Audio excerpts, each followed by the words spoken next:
today we're talking about something a little different, kind of heavy. I've been tackling the YouTube videos based on my most frequently asked questions from you guys. And a lot of it is postpartum stuff. So I get asked, what's your makeup routine? How did you overcome postpartum depression? I'm gonna go over how I made the problem more bearable for me, how it affected my marriage, my parenting, my well-being, my family.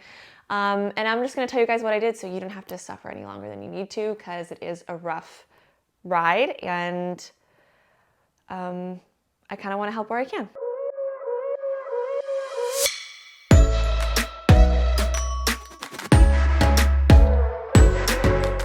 So let's just jump right into it. Postpartum depression. I feel like I had no idea what that was, and no one talks about it, in my opinion. I feel like we talk about it a lot more now, but 3 years ago, I didn't even know that that was a possibility. I'd heard about it, and I honestly thought it was made up.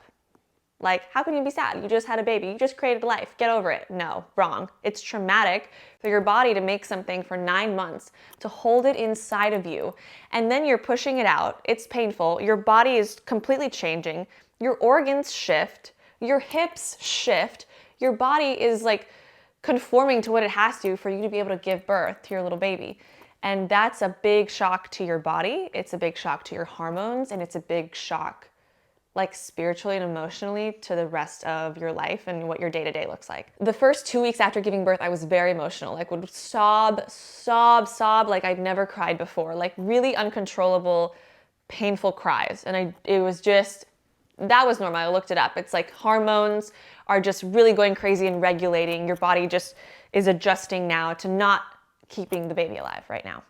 And now you're breastfeeding. Now you're in a whole new dynamic with your partner. Or if you're doing it by yourself, you're in a whole new dynamic with yourself. Sleeping is limited. You're learning. It's just a shift in your life. And it's a lot. Take out the hormones, take out everything else. It's a lot on its own. So it's not that shocking that it happens to so many women. After I gave birth, after those 2 weeks, I thought it was just the hormones. And then I just got so sad. And I've never been like a sad person, and I couldn't get out of it.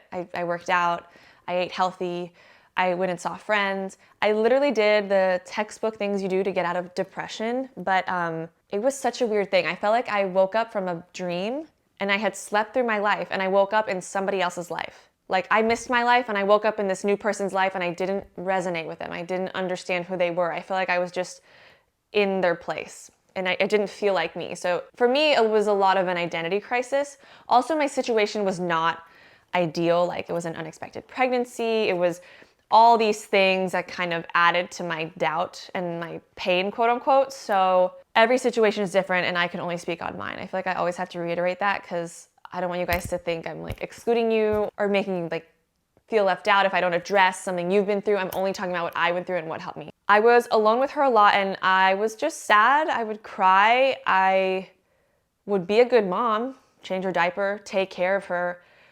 And it was kind of hard for me to get attached to her, because I feel like I was just her life source, like her nanny, not even her mom. I don't know how to describe it. It goes into the identity. I was having a hard time identifying myself as a mom, but I loved her, and like I would do anything for her, obviously, but it was that identity thing. It really fucks you up. So it was going through this for a while. I was also breastfeeding. You burn like 500 calories when you breastfeed, as is. And also you're already shedding the weight from giving birth. I lost so much weight. I was so skinny. I was not eating. So I went to see my therapist, and she gave me a hug, and then she like rubbed my back, and it was like, you could literally hear it, you guys. Like, it was my ribs. She was rubbing on my ribs. Like, that's how much weight I was losing, and it wasn't filling up, also because I was also breastfeeding and I was also not eating. So I'm losing 500 calories. I'm working out, and I'm not eating as much. I was very, very skinny. I was almost, I don't want to say emaciated, because I've seen like anorexia, and I don't know if I was that now, but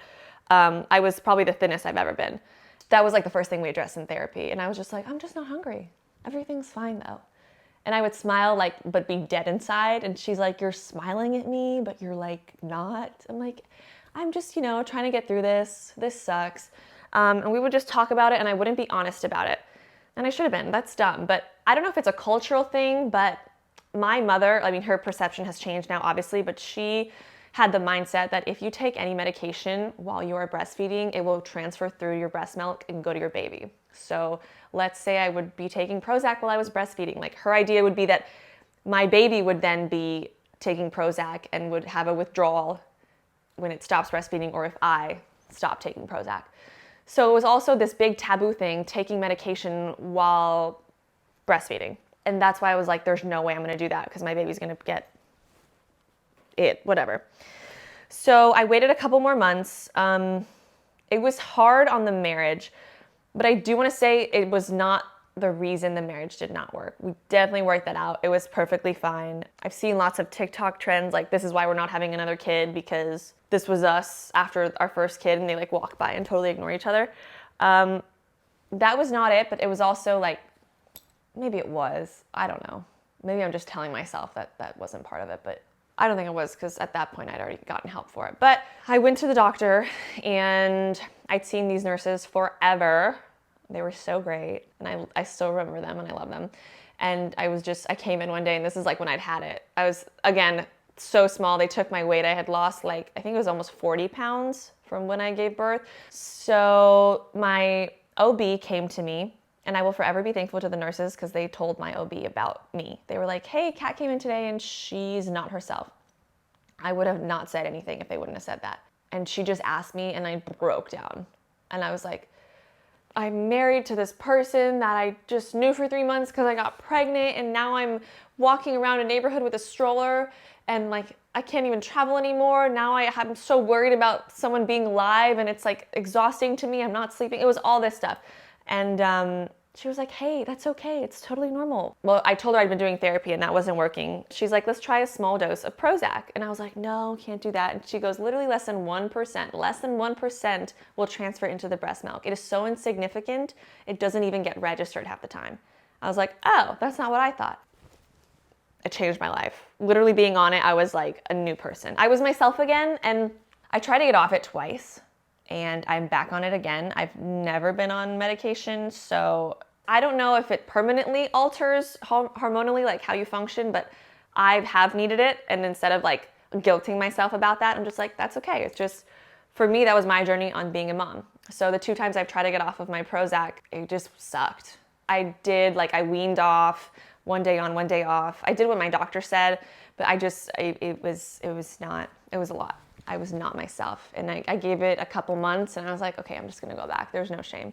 And I think that's a big thing with PPD, is getting rid of that shame aspect. Your baby's gonna be fine. If you're okay, your baby's gonna be okay. Same with your marriage, same with your friendships, same with your family, same with your relationship with yourself. You gotta like fill your cup and like then let it run over kind of thing. I wanted to talk about this because it was like the hardest thing for me. Suicide is like I'm not even gonna talk about, like, that's like another realm that I don't understand.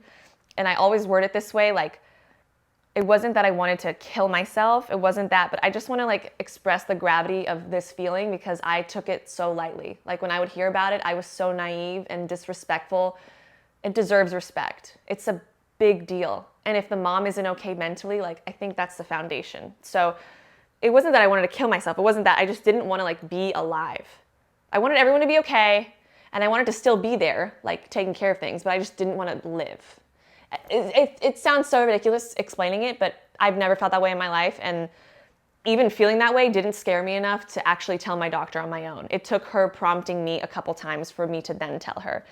And I just don't want you guys to have to wait that long. It was months before that happened, and it could have been resolved so much faster. And there's no shame in taking any medication. If you need help, you need help. That's okay.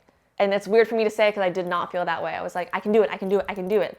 But I was literally, guys, doing everything they tell you to do, and it was not working. It was the weirdest thing. That was my story, so let's talk about what we can do to prevent it. I think the first thing is talk about it. No one had ever talked to me about that. I think I would have understood what was happening to my body a lot more if I'd heard some kind of dialogue about it prior. And also, talking about it makes it less taboo. Talking about it makes it more relatable. You're not like this alien outsider going through this thing that no one understands. It's okay.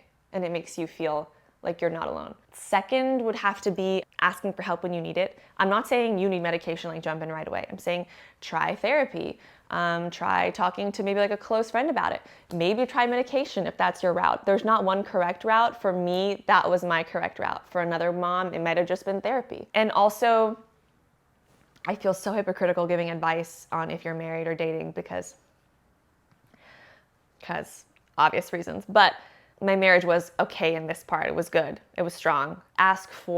Communicate with your partner with what you're feeling. That's a big thing. That helped a lot. And take what I say with a grain of salt, whatever, but I was aware that that helped the relationship more than me just being quiet and kind of like suffering silently. That was always my thing. So noble, but it's not very noble when you're not getting better. I don't know. I feel like I had a list on what to help, but asking for help is my list. That's literally it. It was one of the scariest things ever, but also it was easily overcome when I asked for help. My page is like fun, let's talk about things, like get over things, but these things have to be talked about because as women, if we don't advocate for ourselves, no one else is gonna do it. And it's also our responsibility because out of all the DMs I get, this is like the third most popular one. And women are really struggling, and sometimes medication is the best, sometimes therapy, talking to your friends. Don't isolate yourself, but I just wanna be clear that it's okay to feel like this. Like it's normal to go through it. Just do something about it. Like you're not this weird mom or bad mom because you're feeling this way. Coming back like to where I am now, I'm back to who I was. I think that was my biggest fear. I wouldn't be that girl again, but I am. But I'm a different version of her, but I'm still fundamentally the same person. And that's what I wanted to get to. And the point of me making this video is to bring awareness, but to also bring like comfort in the fact that it's a safe space. It's okay to feel like this. Do not feel shame about it because that's gonna do no one any good. I'm a happy person. Like I make jokes. I like laughing and all this stuff. And I went through postpartum as well. It's not like this isolating thing. A lot of women, like when they DM me, it's like, I can't believe I got, like they're disappointed in themselves for getting PPD. And I'm like, I understand because I felt that way, but don't be. It just doesn't serve anyone. And it's not this big taboo thing. Like, let's get over it so we can continue to live our lives. And I'm only speaking on PPD from what I experienced.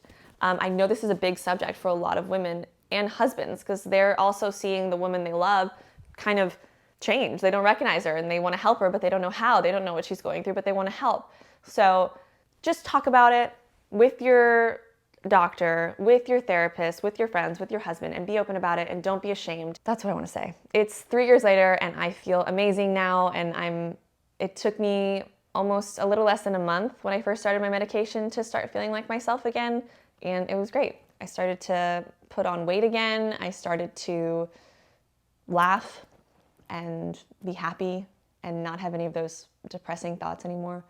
Only side effect from the medication, you bruise a lot easier.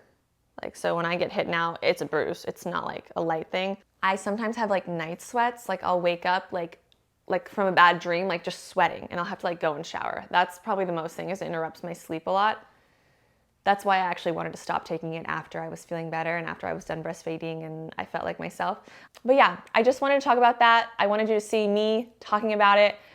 I hope this helps someone. And if you're going through it, I hope this helps you and gives you the courage to kind of reach out, because sometimes you just can't do it yourself, and that's okay. I didn't think it was, but what did I know? I knew nothing, and now I know better. So thanks for joining me. I know it's a different video than what we're used to, but it's just been on my heart, so I'm glad I could share it. And that's all. Cut, scene, and scene.